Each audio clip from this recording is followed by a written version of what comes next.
Hello. Happy Sunday. So happy to be here. Welcome back to another Sunday Mindset. I'm your host, Jamil Damji. It's been a minute since we've been here. Glad that some of you could join us today. Um, if you have missed these Sunday Mindset calls, do me a favor and throw me a heart in the chat so I can see how many of you guys are happy that we're back.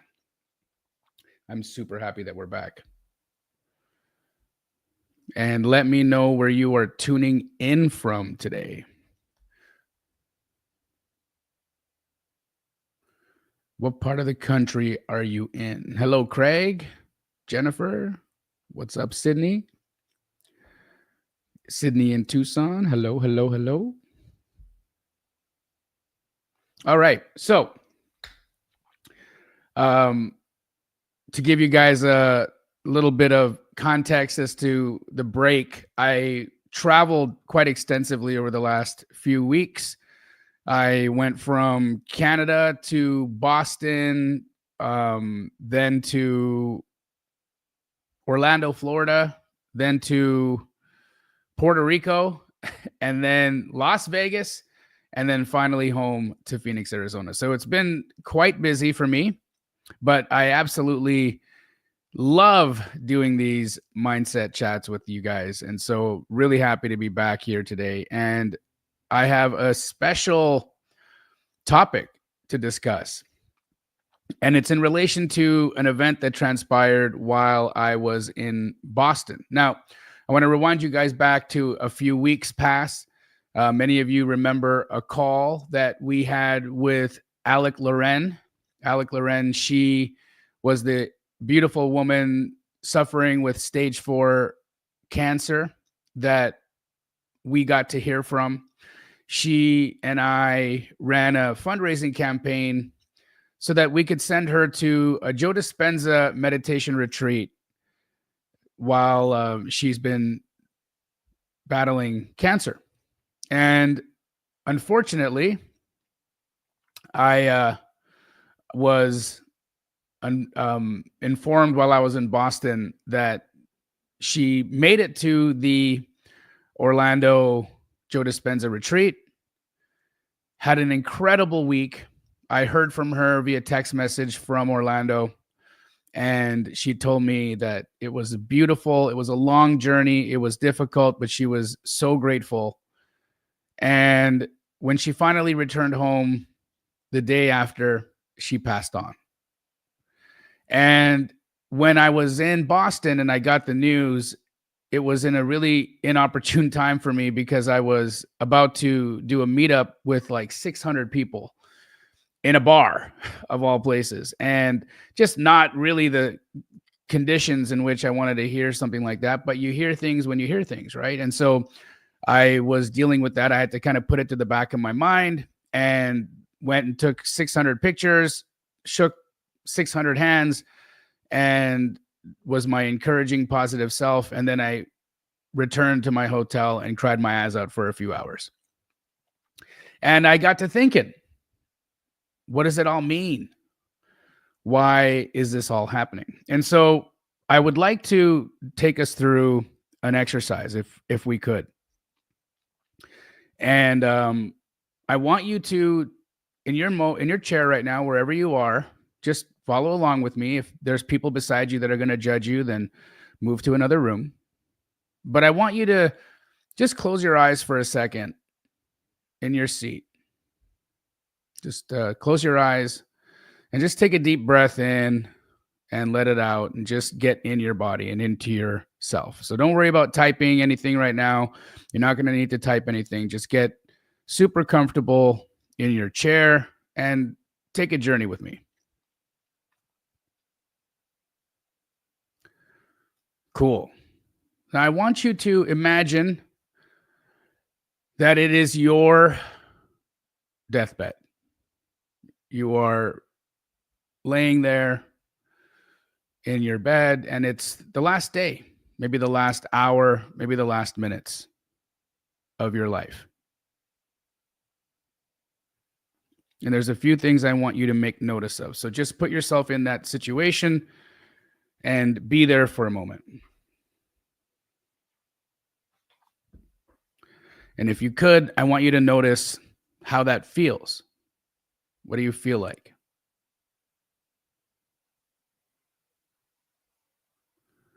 Are you scared? Are you ready? Any regrets?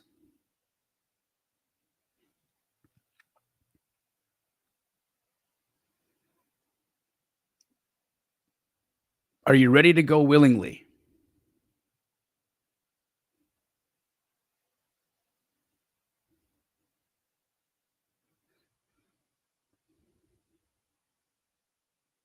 Who's in the room with you right now? Make a note of their faces, your relationship to them, how long you've known them, how long they've known you.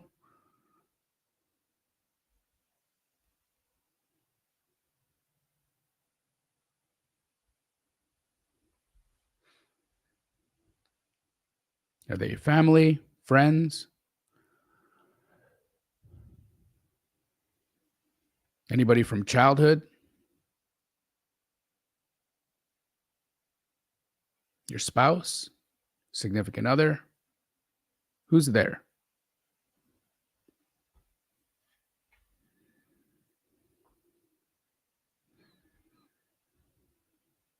And right now, as you're in that spot, I want you to just list off what really matters to you in this moment while you're on your deathbed.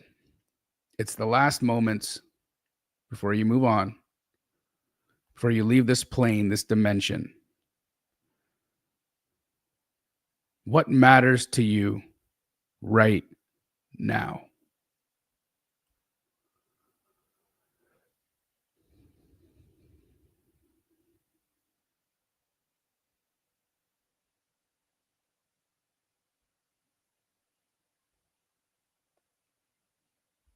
All right. And we can come back in to the room that you're in right now.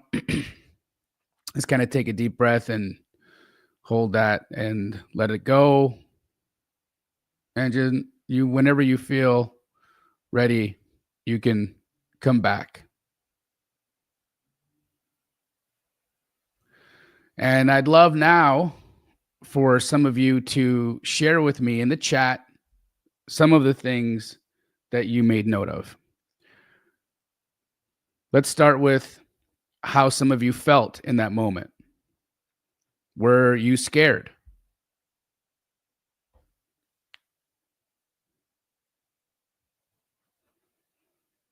Were you ready? Were there any regrets?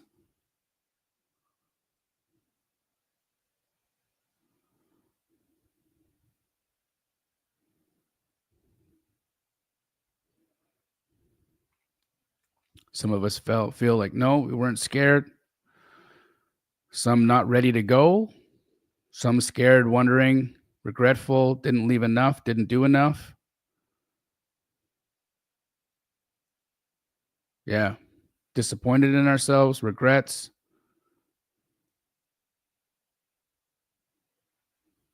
Upset that I didn't live life. Yeah. It's really interesting because as I've, come to struggle with this, the reality that I'm really coming to terms with in it all is that we have no concept of when it's going to happen to any of us, right? I don't know if I'm going to make a weird turn on the street, get distracted and, get hit by a car I don't notice, or I don't know if there's going to be some, random accident that happens, or if I just end up having a heart attack in the middle of the night or a stroke or something. I mean, we none of us know what's going to happen. Things can change so fast and so randomly. And the reality is that I have to take stock and inventory of what matters to me in life.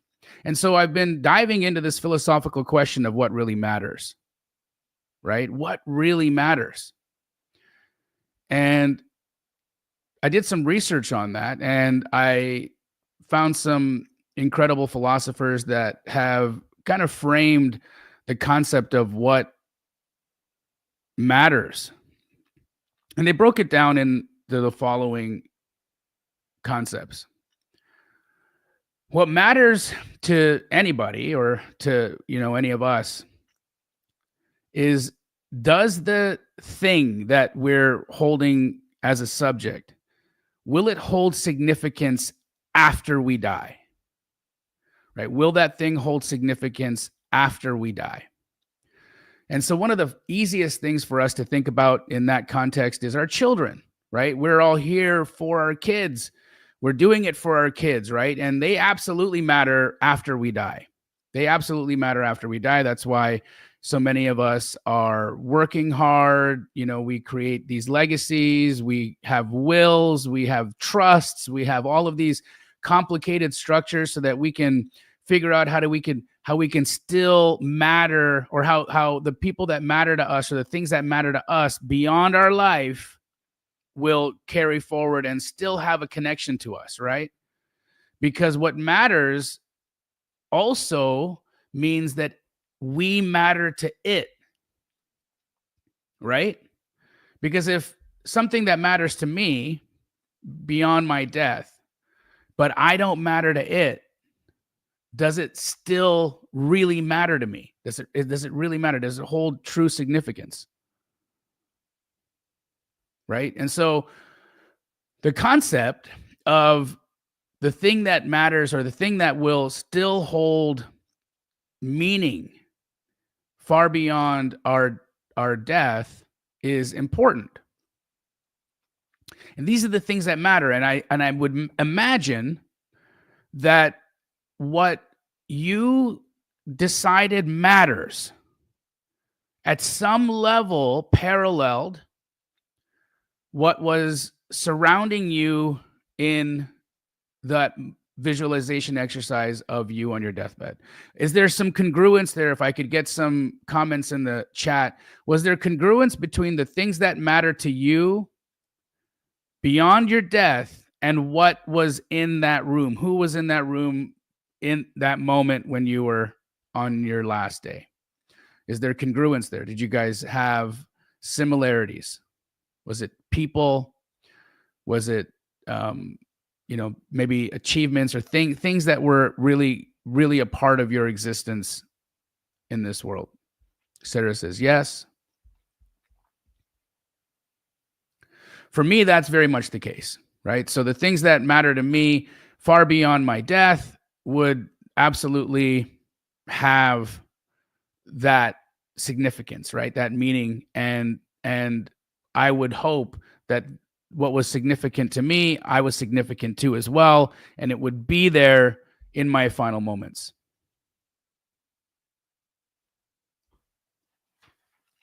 Now, what's really interesting about that is many of us, especially in this entrepreneurial world that we live in, are run by our calendars, right? We run by this little guy here. And so I want all of us for a moment to do something.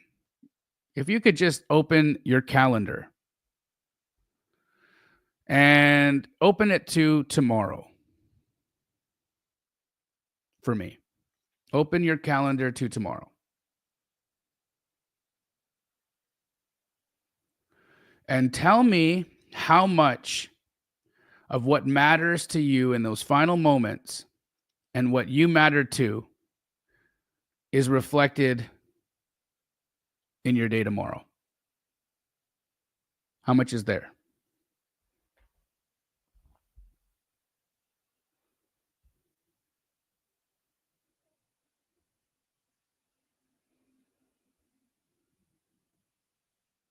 None. Yeah.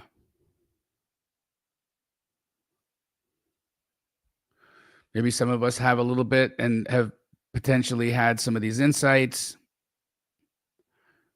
the reality is for many of us, there is an incongruence between the things that matter to us and the things that we matter to, and how we live our lives. And then that brings me to a further insight that the things that we say we believe actually don't friggin' matter, because it has nothing to do with the things that we believe. It's the things that we're doing. It's the things that we're actually doing that matter, that make significance, that actually show and engage and connect and are a part of that connection.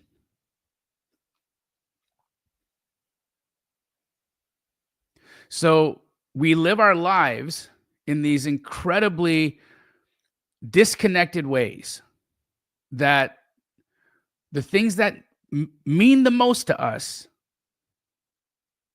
show up show up so little in the things that we practice in our day-to-day lives. And that's what leads us to this malnourishment in our spirits, right? This malnourishment in our spirit. And I want to propose that this malnourishment in our spirit is what is probably causing so much of our search for filler, right? So let's take that one step further. What does it mean to be malnourished in the spirit, right? Well, we can consume, let's think about the word malnourishment, right? If you think about somebody who eats junk food all day long, okay, like they wake up in the morning and it's a Pop-Tart, lunch is Taco Bell, dinner is, I don't know, McDonald's. Now they're not hungry, right? That you can say that person is not hungry. They've been fed. They've had the necessary caloric intake to sustain life. They're not going to die, right, of starvation. But I would, believe that they're severely malnourished, because it's not nutrient-dense nutrition that they're ingesting, right? It's filler. It's all filler. It's plastic. It's not the same thing. So we are doing that to ourselves in so many different aspects of our life. So when we are in relationships with people, we tend to call it love. But when we really break it down, what that love actually means is, you do this for me, I do this for you, you do this for me, I'll do this for you. When you do this for me, I'll do that for you. And if you stop doing this for me, I'll fall out of love with you. And that tends to be the prescription of what we're calling love, and how we go about our relationships in life, because that's, how things break down. One of the parties or both of the parties stop doing the agreed upon thing that we said we would each do, that then constituted having love, being in love.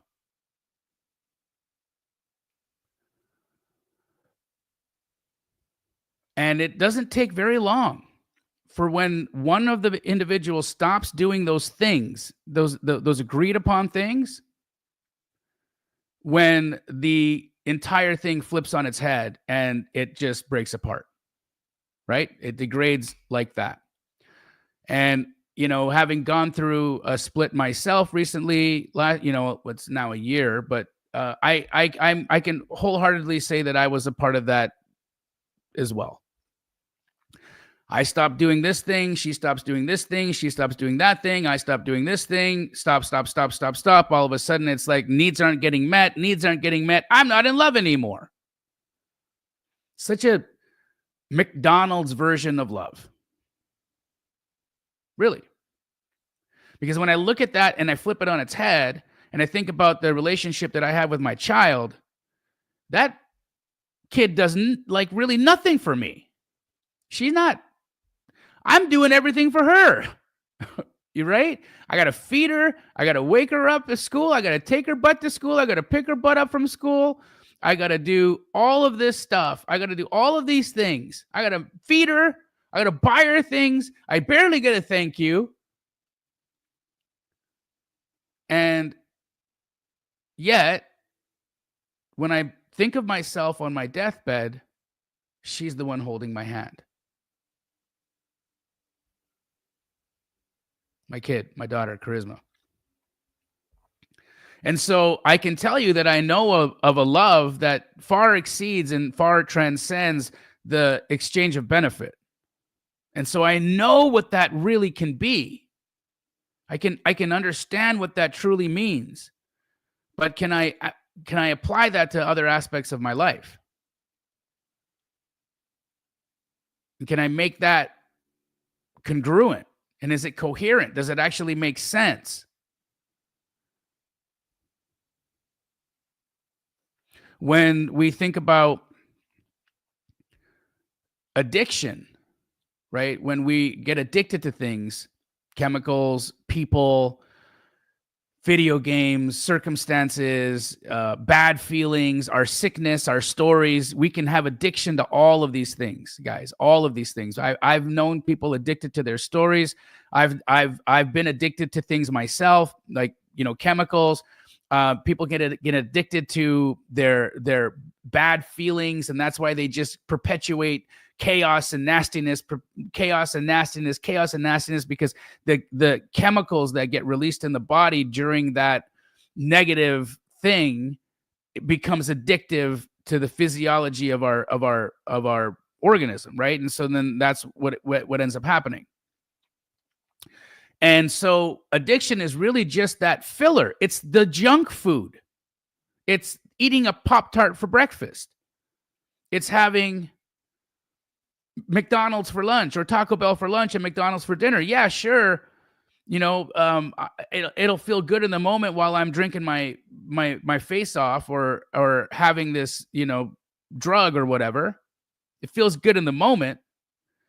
And then it wears off and I'm even worse than I was before.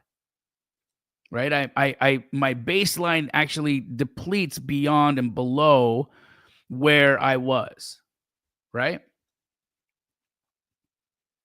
And so I can see that whatever chemical, whatever that outside thing is that I'm using to fill that gap or to create that emotion or to create that sensation isn't real. And so they asked a bunch of married couples if in their relationships they were really in love with each other. Like really, really, really in love with each other. And, for the most part, people answered yes, yes, yes, yes, yes, yes, yes, yes, yes. And then they asked, if you found out that your spouse was cheating, would you want to know? Would you want to know? And they answered, for the most part, yes, yes, yes, yes, yes, yes, yes, yes. Well, why? Well, because if they're cheating, then it's not really real, right? Because we are grasping for and are wanting something true, something authentic, something that matches, that lines up between what we believe and what we practice and what we do.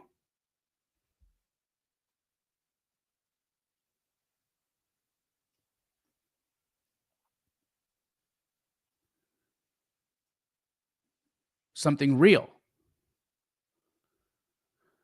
And so that's why people would rather know that their spouse is cheating on them than just live in a fantasy that it is this thing, because they want to have that confirmation that it's real, that it's true. But in our lives, we will constantly put in filler. We put in filler for all of the things that we truly desire.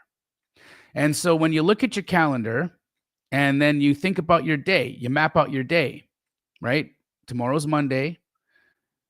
Many of us are going to wake up, do the thing. Maybe some of us have a morning routine. We do our little morning routine and then we head off into our work. We go to our job and we spend time in a situation for the most part that we're truly not even wanting to be there, be at, right? That's like 95% of people that go to a W-2 feel that way. Right. So we're spending like 8 hours of the day in this situation that we don't really want to be at. That isn't really real for us. Right. That's not giving us any fulfillment. It's just giving us filler. It's the freaking Pop-Tart for breakfast. Right. It's the Pop-Tart for breakfast.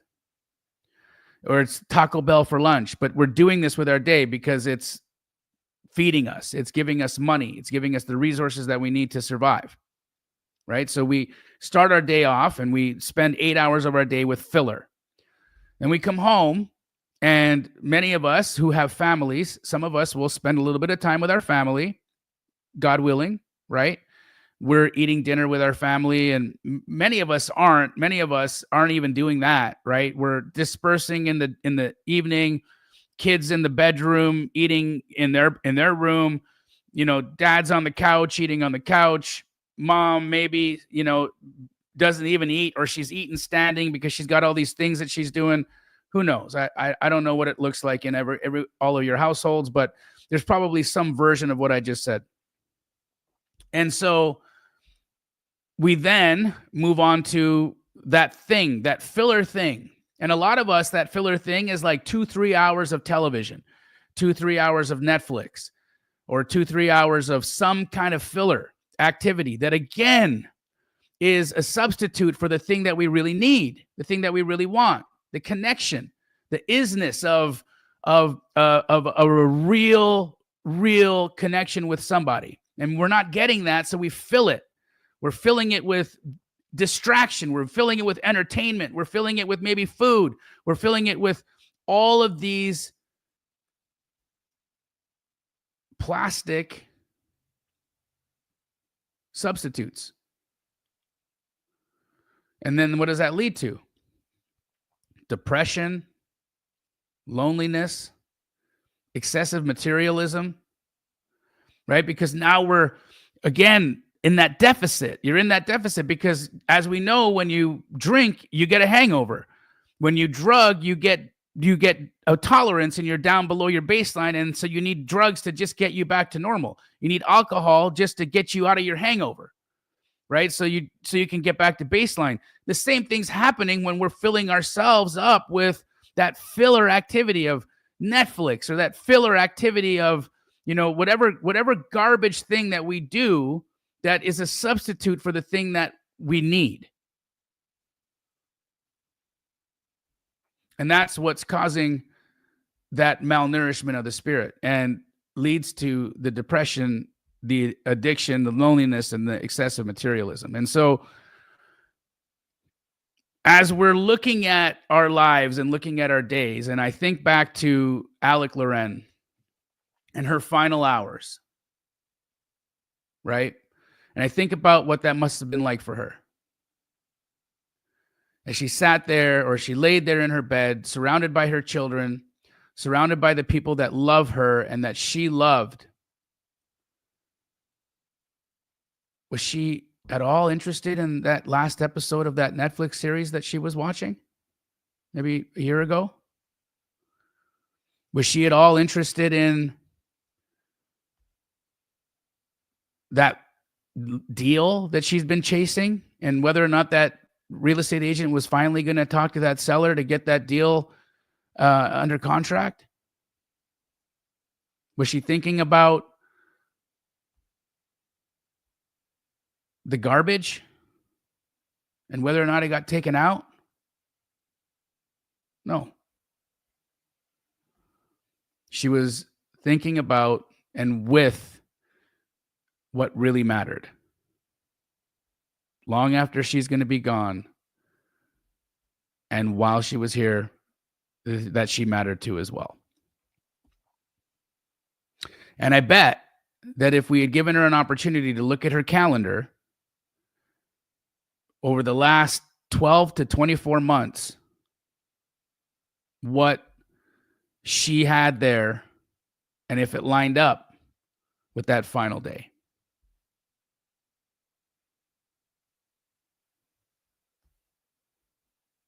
So I'm bringing this up not to, make any of us sad, but for us to actually have a moment of honesty in what we're really freaking doing here. Right? Are we here and are we paying attention, and are we giving our energy? Are we giving our attention to the only real currency we have? That's why they call it paying attention. It's our spiritual currency. Are we giving our currency to the things that matter in our life and that we matter to? Does our calendar reflect our beliefs? And I have just been floored at how much I see that it doesn't line up. It doesn't. As a coach in entrepreneurship, I ask people all the time, what's going on? How are things going? And you get a variety of excuses as to why something's not getting done, right? Why somebody's not doing the work. And they've got a checklist of things that are happening. But when you really peel it back, it's all just filler. Fillers. Pop-Tart, Pop-Tart, Pop-Tart, Pop-Tart, Pop-Tart for the real thing. So the goal, or maybe the ask that I have of all of us today, would be to take inventory of the things that really matter. And is it reflected in our life? Is it reflected in the things that we're doing? Are we living a life that is full of nutrient-dense substance, both physically, emotionally, and spiritually? Or are we feeding ourselves with spiritual Pop-Tarts? Are we just going through the motions? Are we just going through the motions with our significant others? And are we just consuming processed garbage? It's a check-in. It's an opportunity for you, me, and anybody who watches this over the next, I don't know, however long this stays up on YouTube. For all of us to be able to have the opportunity to just be like really, really friggin' honest with ourselves to say, where am I and what am I doing here? What really matters? And am I living in congruence with the things that do? Because what's not going to be on my tombstone is my net worth. They ain't going to write that there. They're not going to say, here lies Jamil Damji, $100 million. Or here lies Jamil Damji, very good wholesaler. Here lies Jamil Damji, you should have seen him comp. No, none of that's going to be there. My hope is they write, here lies Jamil Damji. He was a real dude.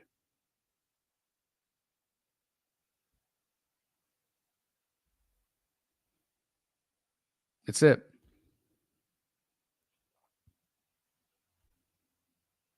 That's it.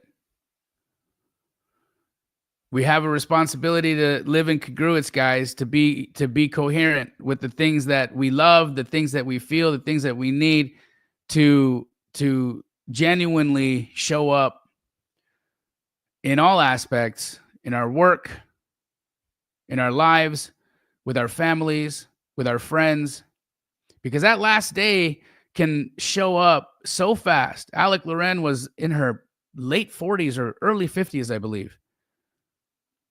Like, just think of that. How many of us in the chat weren't ready? I'm going to be 46 in like 3 weeks. I'm not ready. I'm not.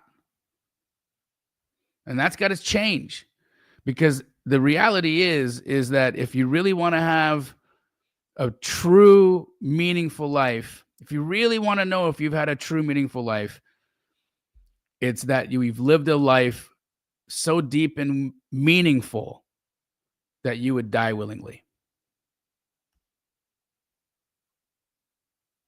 I love you guys. Happy Sunday. Treat each other with kindness. Be good. Kiss your family. And I'll see you next week. Thanks for coming.